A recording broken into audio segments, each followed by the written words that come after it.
Quelle est la meilleure machine de cardio? Aujourd'hui, je travaille en salle et 90% des pratiquants m'ont déjà posé cette question. Et si tu regardes cette vidéo, c'est probablement que tu te la poses aussi. Derrière cette question, j'imagine que l'objectif, c'est que tu veuilles perdre un maximum de poids. Personnellement, je suis pas fan du cardio. D'ailleurs, je te montre pourquoi dans cette vidéo juste ici. C'est pour ça que dans cette vidéo, je vais t'expliquer pourquoi les machines de cardio font perdre du poids. Et surtout, à la fin de cette vidéo, je te donnerai les meilleures machines de cardio pour justement perdre du poids. D'ailleurs, avant de commencer, je crée des programmes personnalisés en fonction de tes objectifs. Par exemple, si tu as envie d'avoir des épaules plus larges, si tu as envie d'avoir des abdos apparents, si tu as envie de prendre des fesses, si tu as envie d'avoir une taille plus fine, je crée des programmes personnalisés à un prix totalement ridicule. C'est le tout premier lien qui est dans la description. Et aussi, avant de commencer, je vais me présenter rapidement pour ceux qui ne me connaissent pas. Je m'appelle Théo et je suis coach sportif. J'ai coaché en salle ces dernières années entre 30 et 40 clients. Et j'ai également lancé ma chaîne YouTube en 2020 où j'aide les skinny fat à se sculpter un corps plus athlétique. J'ai créé plus de 100 vidéos où je t'explique comment perdre du gras, comment prendre du muscle, comment te sentir mieux dans ta peau, comment te sculpter un corps athlétique, etc. etc. Donc si tu es intéressé par te sculpter un corps plus athlétique, je t'invite à t'abonner et à activer la cloche des notifications. Donc comme promis, à la fin de cette vidéo, je te donnerai les meilleures machines de cardio. Mais avant de te donner les meilleures, je vais t'expliquer pourquoi les machines de cardio font perdre du poids. La plupart des gens pensent que les machines de cardio ou le cardio en général fait perdre du poids parce que ça fait transpirer. Sauf que quand tu transpires, tu ne perds que de l'eau. Et de l'eau, c'est du poids, mais c'est pas du gras. C'est quelque chose que tu vas reprendre directement après en buvant de l'eau. Donc c'est pas forcément quelque chose qui nous intéresse. Nous aujourd'hui, quand on parle de perdre du poids, on parle surtout de perdre du gras. C'est quelque chose que l'on va perdre sur le long terme et pas seulement sur quelques heures. Donc aujourd'hui, si le cardio te fait perdre du poids, c'est parce que le cardio entraîne un déficit calorique chez toi. Le déficit calorique, c'est tout simplement que dans ta journée, tu apportes moins de calories que ce que ton corps a besoin. Donc aujourd'hui, quand tu fais du cardio, tu fais du mouvement de façon simplifiée. Tu fais des mouvements avec résistance et ou avec répétition et ou avec complexité.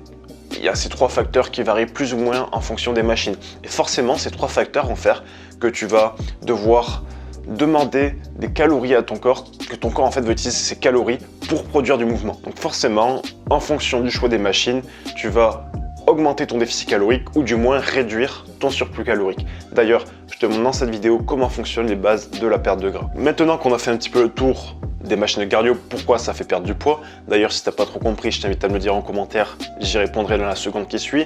On va voir quelles sont les meilleures machines de cardio à utiliser. Comme on l'a vu, en fonction des machines de cardio, tu auras ces trois facteurs qui vont varier.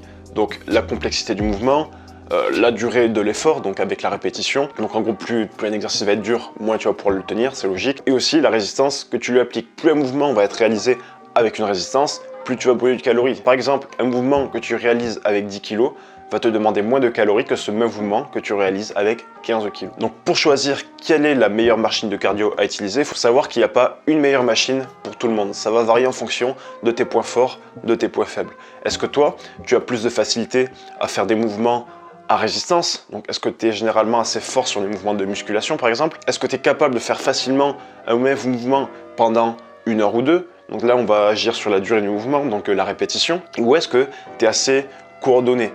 Est-ce que la complexité des mouvements te dérange ou non? Donc par exemple comme sur le rameur. Et c'est là que tu vas pouvoir donc déterminer quelle machine est la plus efficace pour perdre du poids, sachant qu'elles te feront tout de perdre du poids. Mais là on est dans l'optimisation. Par exemple, on a le rameur qui utilise beaucoup de résistance, qui est complexe, mais aussi que tu tiendras moins longtemps. Tu pourras rarement, à tes débuts, faire 1 heure de rameur. On a le tapis de course, d'ailleurs je t'ai déjà fait une vidéo sur le tapis de course, je te la mets en haut à droite de l'écran, avec peu de résistance, une complexité moyenne, mais tu peux tenir ça sur une longue durée avec un petit peu d'entraînement. Donc à toi d'évaluer la machine avec laquelle le ratio de ces trois facteurs est le plus élevé. Après, il y a bien d'autres machines de cardio, comme le vélo sous toutes ses formes, le stepper, la corde à sauter, et j'en passe. Mais comme je te l'ai dit, c'est surtout un travail personnel que tu dois faire pour justement évaluer quelle machine est la meilleure. Mais si tu devais retenir quelque chose de cette vidéo, j'en ai pas forcément parlé, mais je vais en parler maintenant, c'est que l'objectif, c'est de tenir la machine que tu vas utiliser sur le long terme. C'est de la pratiquer régulièrement sur le long terme, mais pas seulement sur une semaine. Même s'il y avait une machine qui était meilleure pour toi, mais que tu ne l'aimais pas, sur le long terme, tu ne vas pas la tenir. Vaut mieux faire dans un premier temps une machine que tu aimes utiliser, puis dans un second temps, voir laquelle te permet d'optimiser tes résultats. D'ailleurs, si aujourd'hui tu es perdu dans la masse d'informations que tu peux retrouver au sujet du fitness, qu'il y a telle personne qui te dit ça pour perdre du poids, qu'il y a telle personne qui te dit ça pour perdre du poids, qu'il y a telle personne qui te dit que ça c'est la meilleure machine de cardio, puis qu'il y a moi qui te dis cette machine est la meilleure, ce que je t'invite à faire, c'est à prendre un bilan totalement gratuitement avec moi. Au téléphone, on va voir quel est ton état actuel, quelle est ta situation actuelle, quels sont tes problèmes actuels. Ensuite, on va voir quels sont tes objectifs, on va les mettre à plat, on va voir combien de temps ça prend de les atteindre. Ensuite, on verra quelles sont les barrières qui t'empêchent d'atteindre ces objectifs. Parce qu'à l'heure actuelle, si tu n'as pas atteint tes objectifs, c'est qu'il y a des choses qui coincent. Et dans un quatrième temps, je te proposerai la meilleure solution pour justement passer de ta situation actuelle, de tes problèmes actuels. On casse les barrières et on atteint l'objectif le plus rapidement possible. Donc tout ça, ça se passe dans le bilan que je t'offre dans la description. Pour aller plus loin, je vais te montrer 2 autres vidéos sur le cardio que je t'ai fait juste ici. À demain mec, c'était Théo, ciao ciao.